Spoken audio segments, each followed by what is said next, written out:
করলেন? আসলে সংস্কৃতি তো একদিনে তৈরিও হয় না, একদিনে রাতারাতি পরিবর্তনও হয় না। এই জন্য দীর্ঘ অনুশীলন দরকার, চর্চা দরকার, বোঝাপড়া দরকার, অন্যকে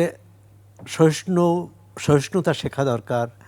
কারণ পৃথিবীর প্রতিটি মানুষেরই আলাদা মত আছে, আলাদা চিন্তা আছে। এই চিন্তার সমন্বয় করেই কিন্তু একটি রাজনৈতিক দল গড়ে ওঠে, একটি কাঠামো গড়ে ওঠে। এখন সেখানে যেটি উমামাও বললেন, আমাদের রাজনৈতিক সংস্কৃতি কি, যারা ক্ষমতায় থাকে তারাই সব নিয়ন্ত্রণ করে, এটি চলে আসছে। দলের যিনি প্রধান তিনিই ঠিক করেন সব কিছু হবে। এর থেকে একটা গণতান্ত্রিক চর্চা, গণতান্ত্রিক অনুশীলন, সেটা আমরা আশা করছিলাম নতুন রাজনৈতিক দলগুলো এটা করবে, নতুন বন্দোবস্ত। কিন্তু নতুন দলটি যেভাবে এনসিপি যে প্রক্রিয়ায় গঠিত হলো, সেটা পুরনো ধারাই মনে হচ্ছে।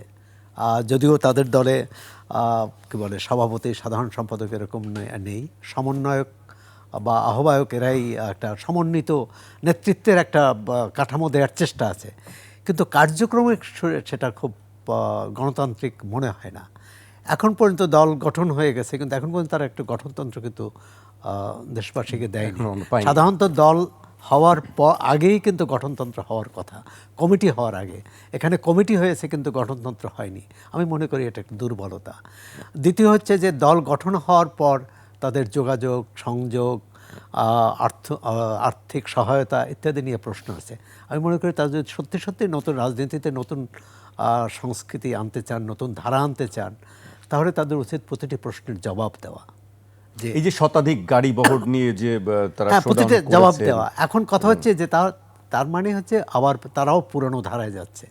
এবং শক্তি, এই যে হাতিয়ার ঘটনা, সেখানে একই রকম, যে কে শক্তি দেখাতে পারবে।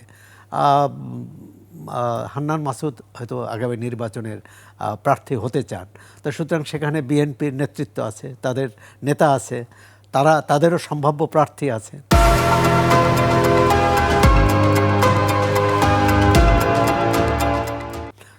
আমাদের রাজনীতিটা হয়ে গেছে কি, যত মানে এমপি কেন্দ্রিক, জাতীয় সংসদ কেন্দ্রিক, জাতীয় সংসদে কে প্রার্থী হবেন।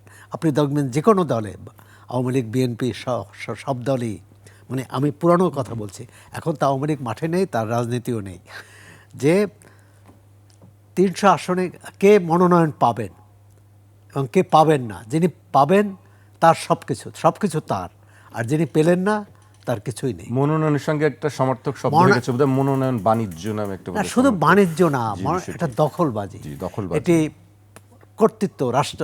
আপনি দেখেছেন যে আওয়ামী লীগ আমলে এটা অনেকে, তার আগে বিএনপি আমলেও বা তার আগেও জাতীয় পার্টি চলছে বহু বছর না, ওই এমপিকে ধরা হয় তার আসনের রাজা।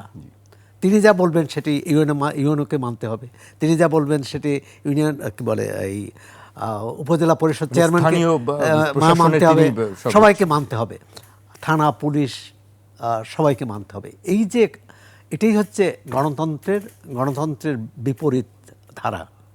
এখন এই গণতান্ত্রিক ধারায় নিয়ে আসা বিএনপি চেষ্টা করছে এক ধরনের, যদি বলি 5 আগস্টের পর তাদের অনেকের বিরুদ্ধে ব্যবস্থা নিয়েছে, যারা গণতন্ত্রের বাইরে, যারা জবরদস্তি করেছে, যারা মারামারি করেছে নিজের দলের মধ্যে।